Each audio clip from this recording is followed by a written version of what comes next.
Lemon Amiga presents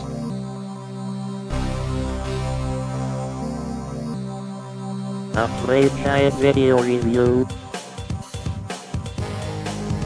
Sit back and enjoy the show.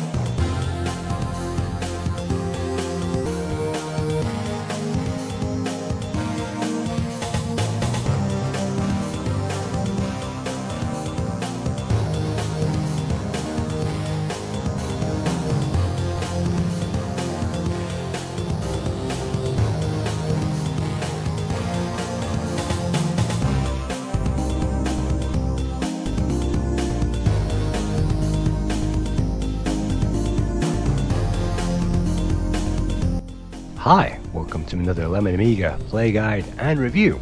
In this episode we will be taking a look at Risky Woods, a horizontal platform game developed in 1992 by Zeus Software and published by Dynamic Soft and Electronic Arts.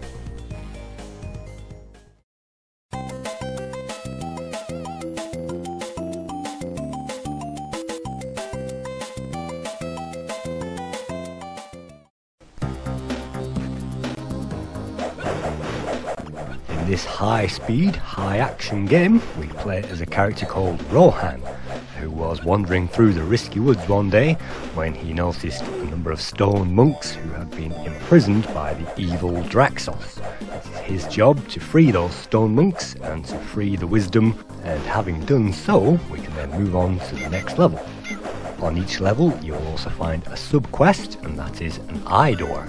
Here we must collect the eye key, which you saw I collected there, and those chevrons on the floor meant I was taken all the way back to the start of the level, and some energy was removed as well. You see I'm avoiding the skull there and the chevrons so that doesn't happen again. In this section we must move to the edge of that platform, do a round robin so that platform collapses and we don't get clobbered by the boulder. Yes, this first level is not easy, and you can see me bashing the enemies off the screen there because I know where they are, and if you allow certain enemies to enter the screen, they will just make your life harder. Collecting a poison apple will help us rest for a while. That will lose time, but that will gain us some energy back.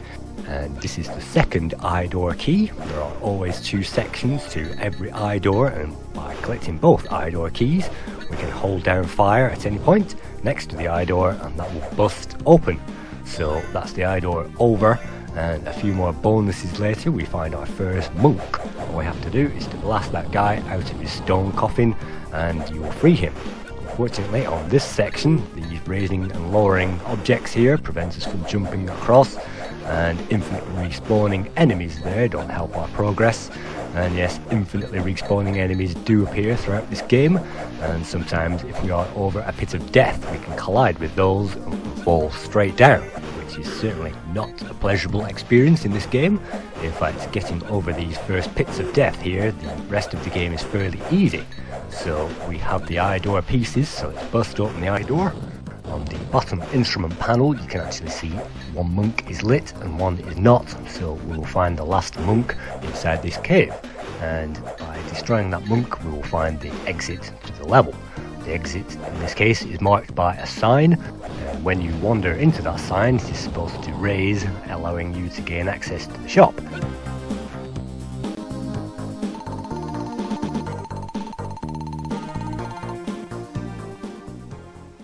Here we are, we've managed to collect 65 coins, and that will only just about give us one item. It will not give us the axes, it will not give us the daggers, all it will give us is the chain, which is worth 60. So if we collect one of those, it's times 1 there, we can have up to 3 times power of any of those items, and the chain is certainly powerful enough as we move on to level 2.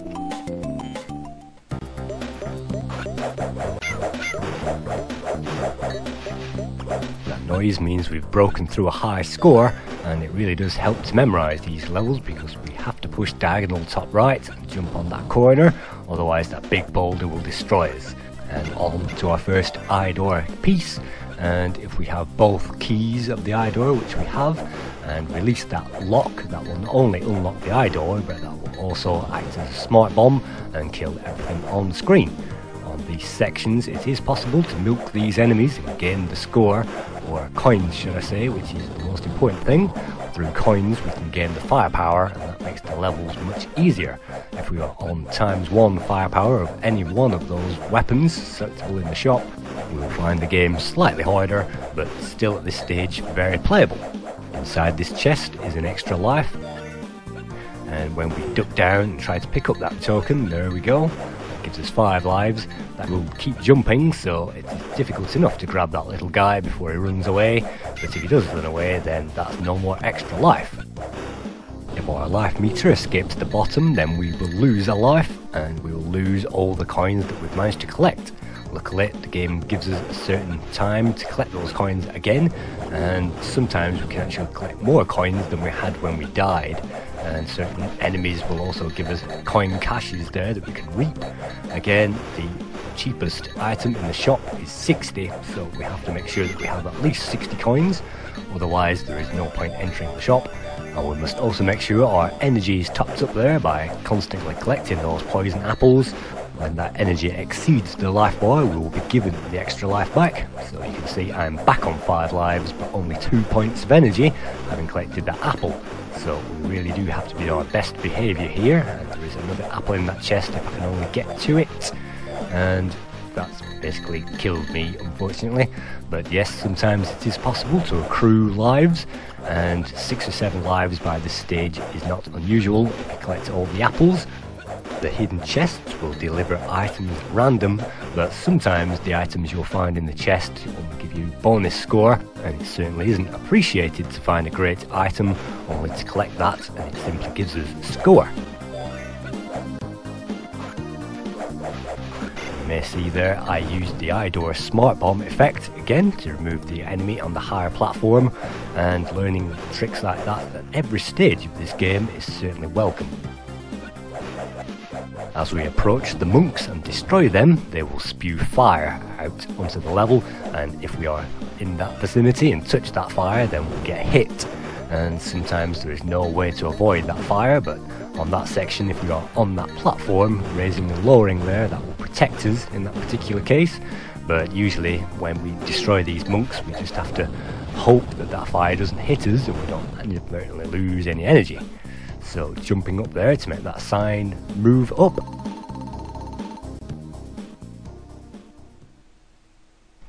If we die, we will also lose 1 weapons upgrade down to X1, and we cannot have any lower than X1, but you can see me there trying to ration my fortune there so we can buy some energy, and we can extend our lives in the shop simply by buying extra energy, and that will spill over into an extra life.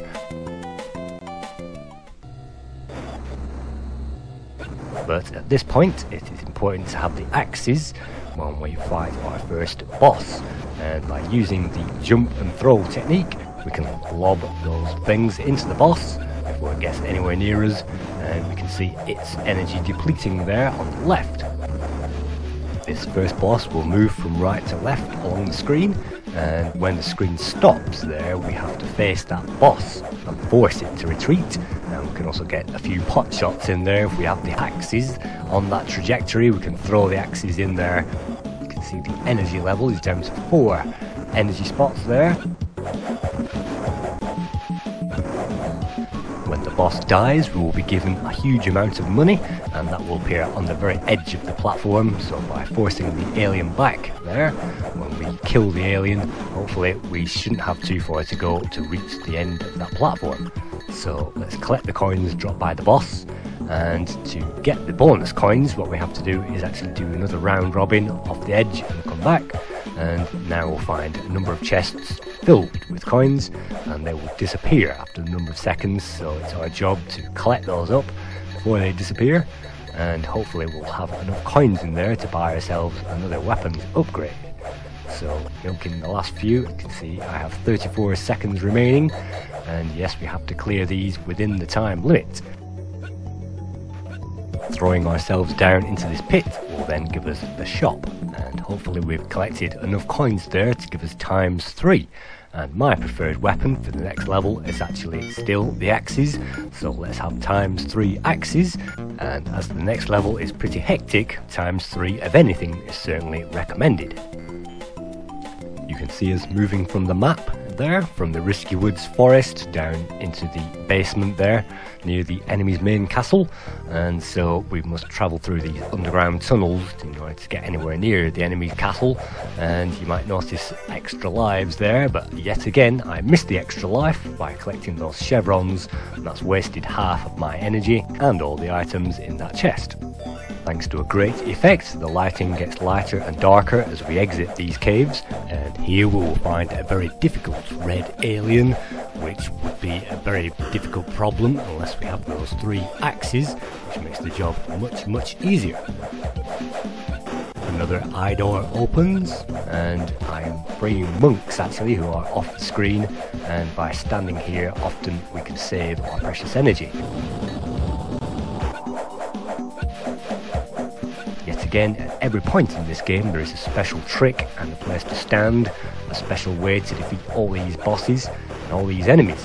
So as long as the player knows when to milk and when to move on, when to attack and when to defend, then this game isn't too bad at all. In fact, it gives the player extra cash and extra bonuses for proceeding.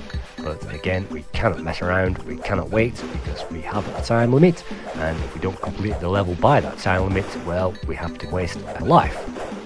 We have 2 continues in this game, and when all the continues are used, then that's game over. Some of these enemies really do take heavy firepower, and so if we do not have ×3 weaponry by this stage, we'll find the going very much more difficult. And again, the I key is there, but I cannot collect it because there are chevrons in the way, and we have basically 0 energy left. So rather than waste half of my energy collecting those chevrons, let's just waste 1 life, collect all those coins back, and destroy this monk. Well, sometimes you can leave eye keys behind there by mistake, and if that happens when we reach the eye door, that will take us all the way back to where the eye key can be found. But unfortunately, if we do that, that will also waste half of our energy. So, well, we are reaching the eye door now, and we do not have both of the eye door keys, so that's unfortunately what we have to do.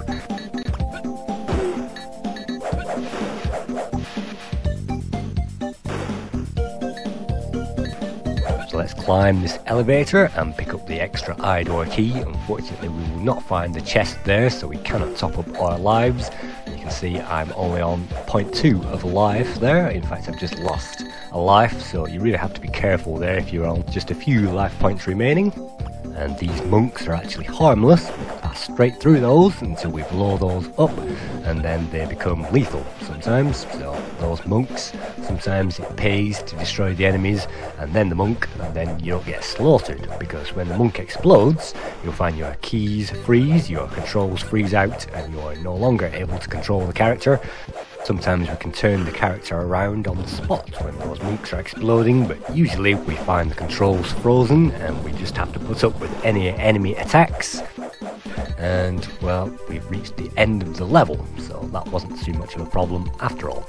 We get the bonus for the time remaining, and we can pick up extra time during that level. But you saw I died a number of times, and that's wiped our upgrades down.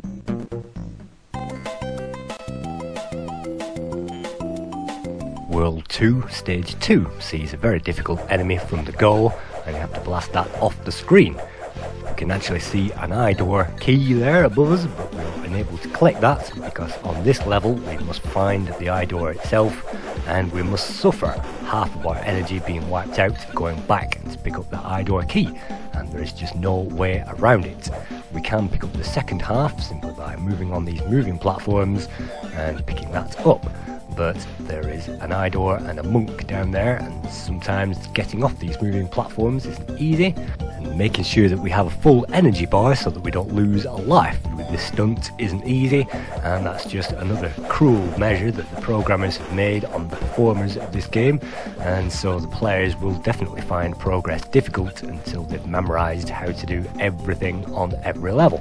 Because on this stage we can use the eye door key there to remove the eye door, but if that eye door is on the screen, that will send us back and we will lose another half of the energy. So sometimes defeating things off the screen is a good tip to remember. Because we only have 2 lives remaining here, we are going to have to be extra careful if we want to survive. In general, I'd say the playability of this game certainly stands up The character manoeuvres very well and jumps just about reasonably well, and you can turn around in mid-jump and things like that.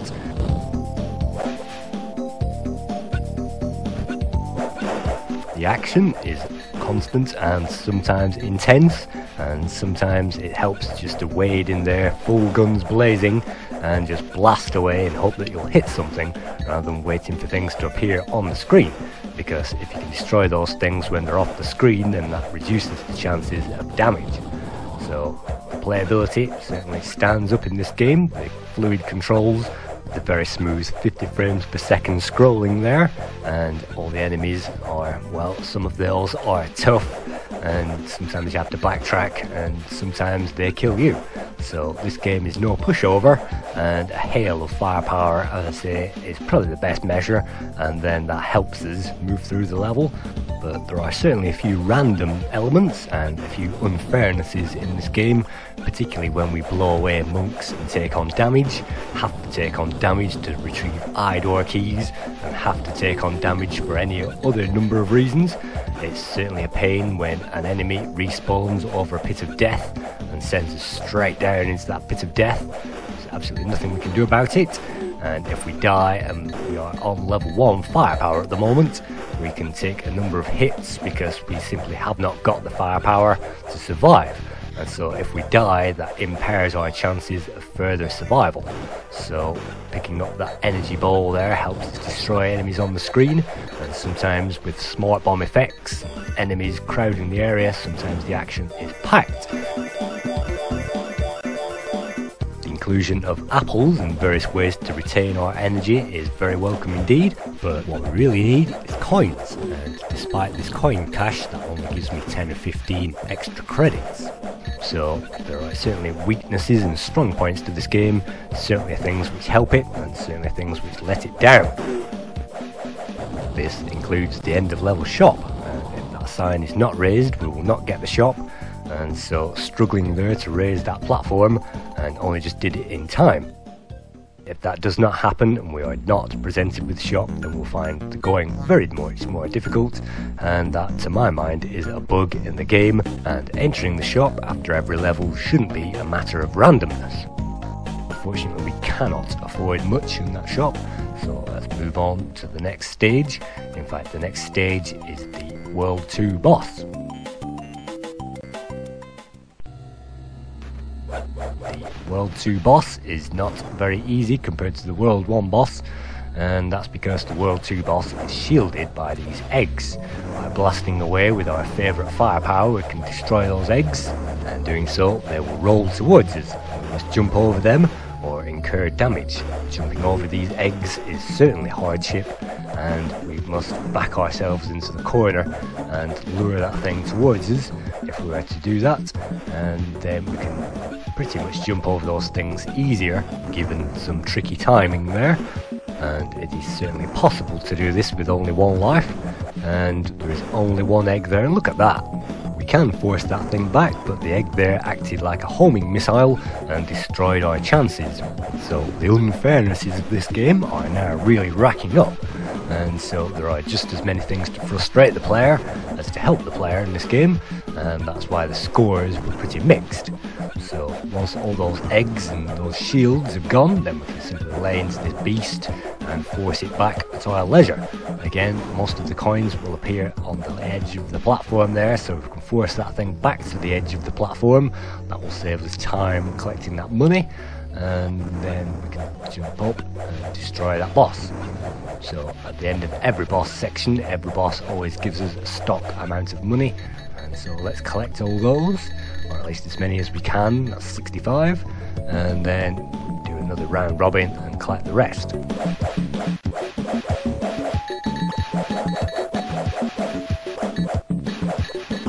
Even at this stage we are unable to see half of the coins which emerge from these chests, and we are unable to collect most of those because they'll fly over the edge of that cliff, and so random factors in this game really make a huge difference.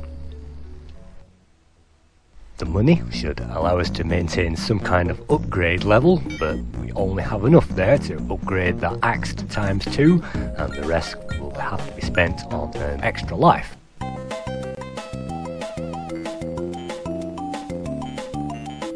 on to World 3.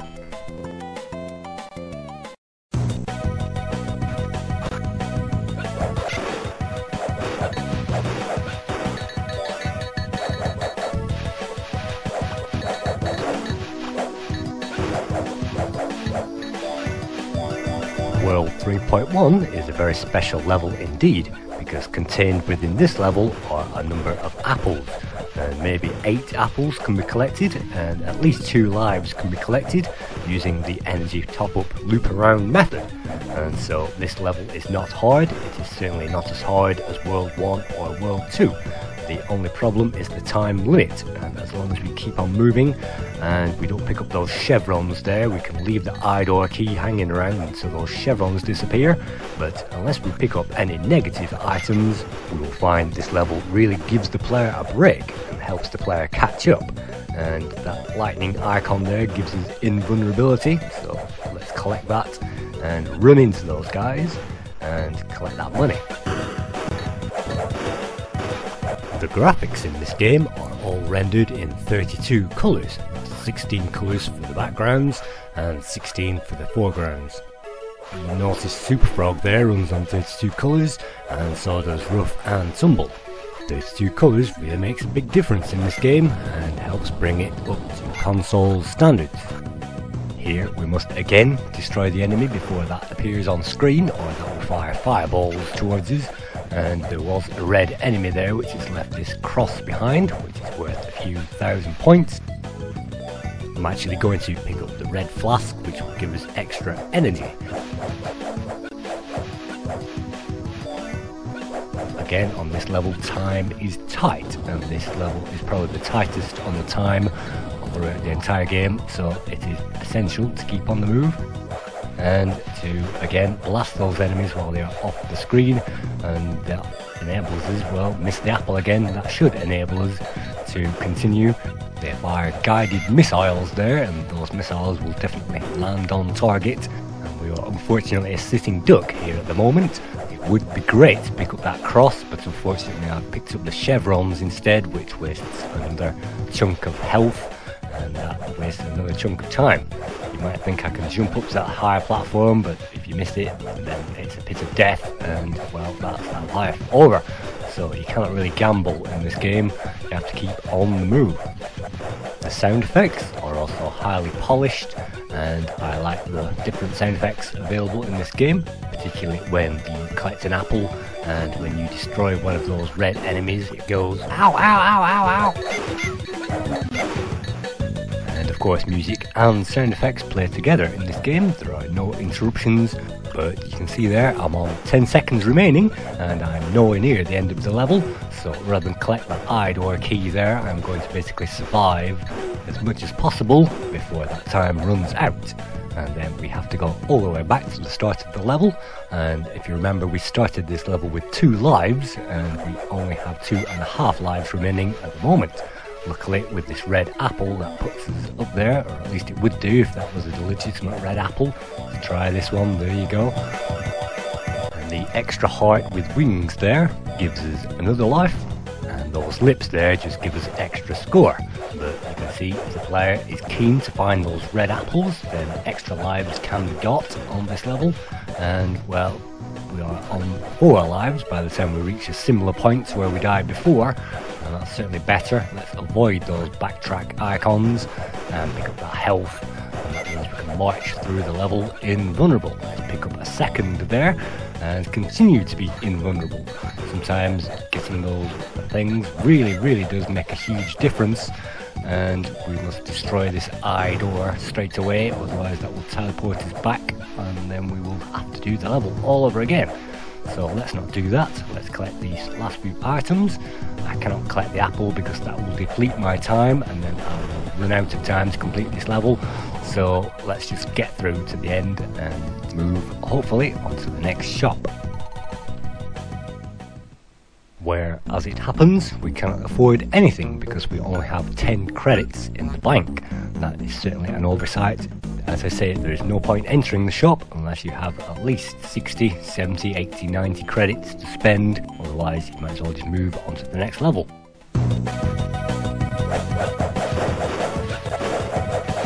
music is absolutely great, particularly the music on World 3, and I think that's probably a very catchy and very bouncy jingle, and it's probably my favourite music in the game.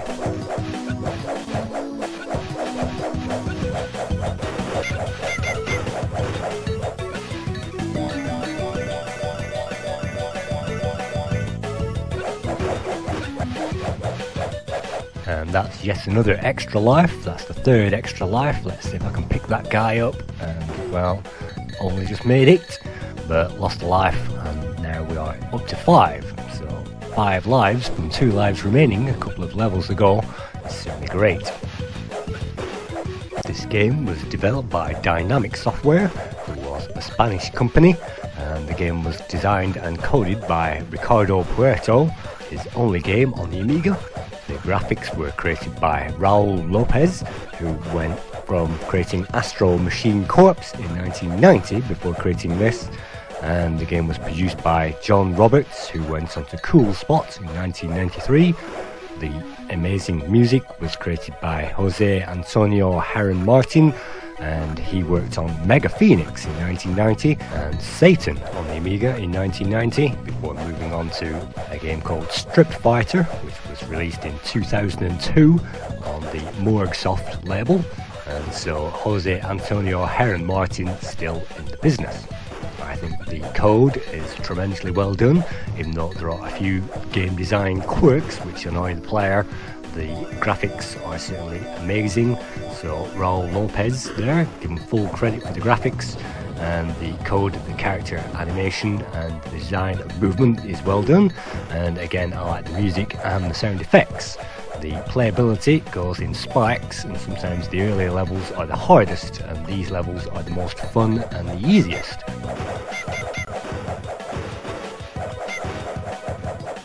So I'd certainly recommend the playability and the action of these later levels over the previous ones, but again, if you pick up those chevrons instead of picking up the master key, sometimes there is just too many annoyances and too many pits of death which will write off a level and annoy the player into frustration.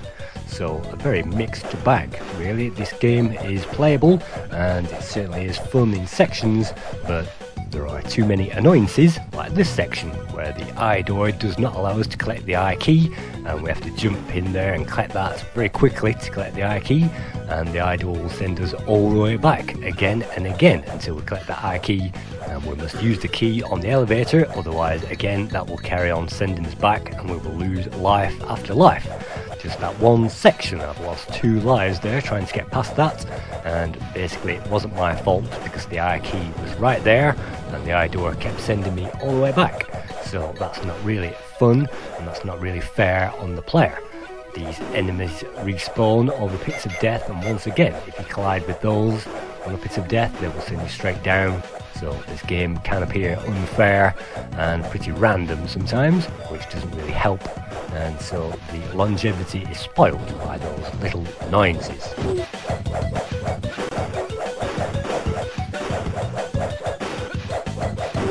Ooh! I really do like those sound effects when the player gets hit, they hear ooh! And let's try and fettle the end of levels so that allows us in the shop. Do we have any coins? Well, no. And that's a shame because we are just about to enter the third boss. So with 1 firepower there, we'll find that third boss extra tricky. But we see on the map we are getting close to the end of the game, and so we won't find too many levels after this. The third boss is actually probably the most difficult, and that will wipe our energy down as soon as we enter that screen. You saw me jumping over that fire there, and that will basically destroy a life before we even got to the boss. So it helps to jump and jump and jump before you see that boss, and when you see the boss, jump as well, because we have to jump over this fire. And if we had X3 axes or X3 chains or basically X3 firepower, then the boss would be pretty easy. But you saw there, with 1 axe, the fire only just scratches that boss and the energy is only just moving down there, so it will be a difficult fight, particularly with 2 lives remaining. The whole point is to jump up and to fire into that thing, and yes, we can force it back, just like every other boss. But it's the fire that is the problem, and as soon as you hear that fire explode on the floor, jump up and try and jump over it. That's all you have to do. If you can, then you'll get through the boss, and if you have the upgrades, then that makes it easier. And you can see me struggling there with half energy, but 3 points remaining. Can we knock that thing down? It is trying its best. Really, this level is very difficult. This boss isn't easy at all, and it's probably one of the hardest bosses in the game, except for the final boss himself. So let's force that thing back to the edge so that we can hopefully collect those coins. And there you go. We can collect those coins before they disappear, but they will disappear after a while. And because we are on the edge of that platform, that saves us time collecting the other coins.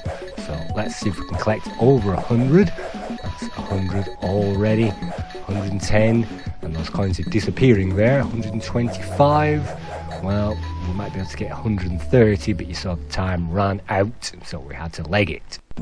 Of these items, the fire is pretty weedy, and so are the boomerangs, so I would only select the chains or the axes if you want to progress in this game.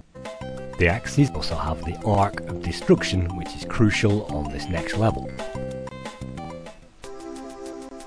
World 4 is very well drawn, and yet it's probably the easiest level, the easiest set of 2 levels, should I say, in the entire game. It's certainly a lot easier than level 1, so as long as the player takes their time, they can pick up the extra time, and all these aids which will help them along the way. There are a few spikes on the floor, but really those can be avoided, and luckily there are a few apples as well, which, well, that should top up our energy if they were legitimate apples, but yet again, they are not.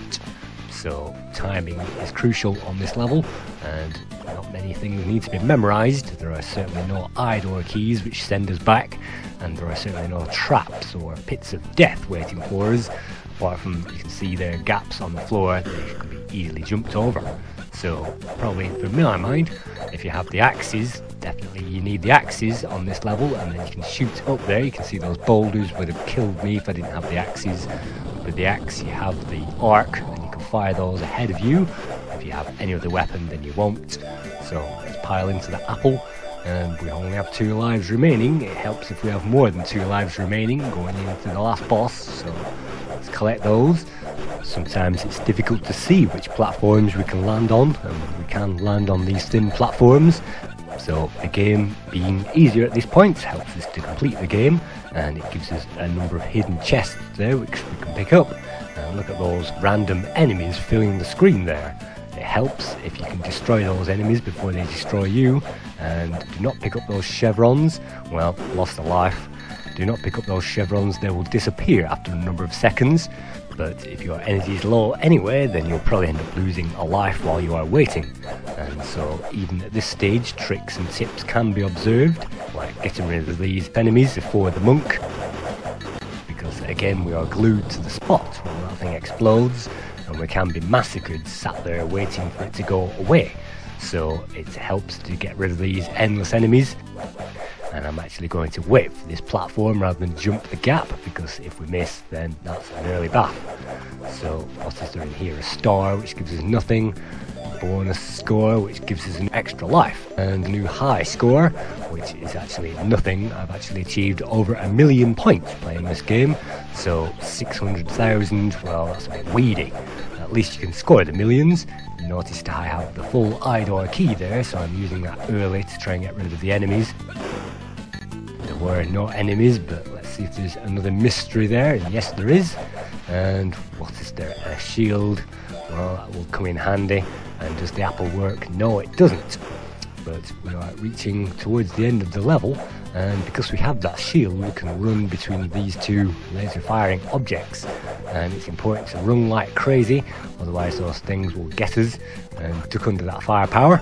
And so sometimes this section is pretty hard unless you have the shield, and then it's easy enough. So that's that level completed already. Just 1 more level to go, and then it's the final boss.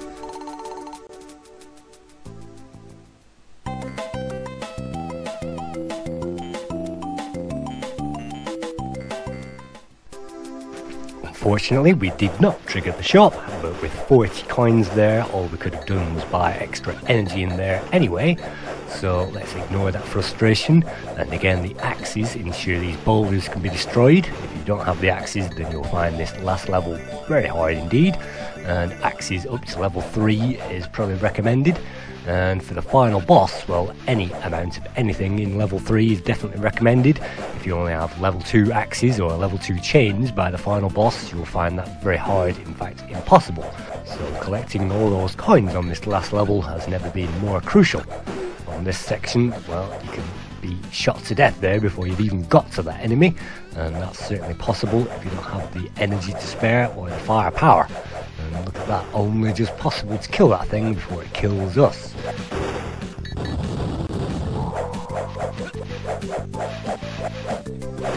Taking a look at the scores for this game, the one gave the original release 61%, Amiga User International gave it 64%, and Amiga Format gave it 65%, complaining that the game was not varied enough and had no addiction value whatsoever. Amiga Magazine awarded this 70%, Amiga Computing gave this 80%, Amiga Action gave it 81%, Amiga Power gave it 82%, Computer and Video Games gave this 87%, and C.U Amiga gave this game 90% in July 1992, saying that the screen darkening effect was great, the detailed sprites and the animation were great, and the game was utterly addictive, and 90%, that is a tremendous score from C.U Amiga. I think this game certainly deserves in the 70s, but again there are just too many annoyances there and too many things which can frustrate the player to receive anything higher than that. The graphics certainly get thumbs up and the music, but the longevity suffers because of those I-door keys and the doors and the exits bouncing up and down and all the frustrations I've mentioned already. The endlessly respawning enemies means the game can be milked, and as long as we are in that time limit, the game can be milked to our heart's desire. So there are things which I like and things which I definitely don't like about this game, and so, well, it's a good effort and certainly worth a play. When I played this for the very first time, I have to admit I didn't like it very much, but coming back to this in the Lemon Amiga Compo, I found new enthusiasm for this. Particularly these last levels are well done, and I'd recommend platform action fans to check this game out. So here we are, this is the end of the last level. All we need to do is to milk those final enemies. We have 60 coins left, so with the minute remaining it would have been a good idea to get more than that, but unfortunately we are unable to get 3 firepower of any one of these items, and that means we are unable to complete the game because we have no firepower for the boss. I can tell you right now that 2 chains are not enough. If we have 3, then it is possible, but 2 chains unfortunately is not enough. Perhaps the chains is the best weapon to have for the final boss. That is pretty powerful, and that means it flies straight through to the boss in a straight line. If we have 3 chains, all we need to do is to jump up onto the middle platform and keep jumping up and keep jumping wildly, and that should deplete the top of the boss, and that should avoid a lot of the boss's enemies which it fires in your direction. So again, land on that platform and jump up wildly, and hopefully your firepower will either destroy those enemies or it will hit the boss. And if you cannot get that to work, then sometimes hiding under that platform and destroying those enemies as they come to you works. But if you can't, you can see I'm having virtually no effect on that boss. I've dropped his energy down by 2 points and I've wasted 2 lives on him. As I say, if you have the 3 chains, then this is absolutely no problem at all, and I have completed this game before on any number of occasions. It's just that this time I forgot to pick up the cash, and so the cash element is crucial and is yet another one of those crucial items to observe in this game. I'm down to my last life, and if I had any more lives I might have been able to make an impact on that boss, but look at that, straight into that pit of death. Well, that's wasted that opportunity, and with 1 firepower remaining, having died, that's our game over. We have 2 credits, and as I say, once those 2 credits are used, then that's game over. But if we let the timer tick down, there is the high score table.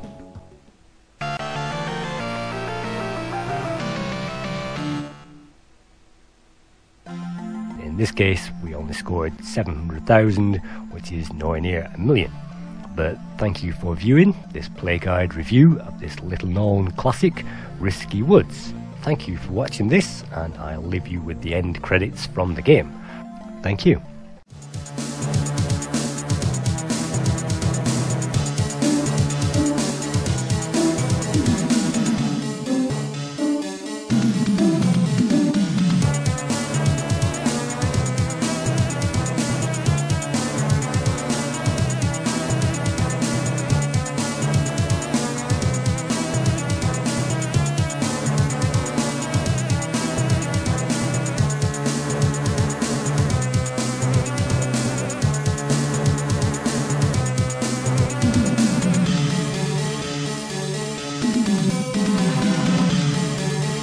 You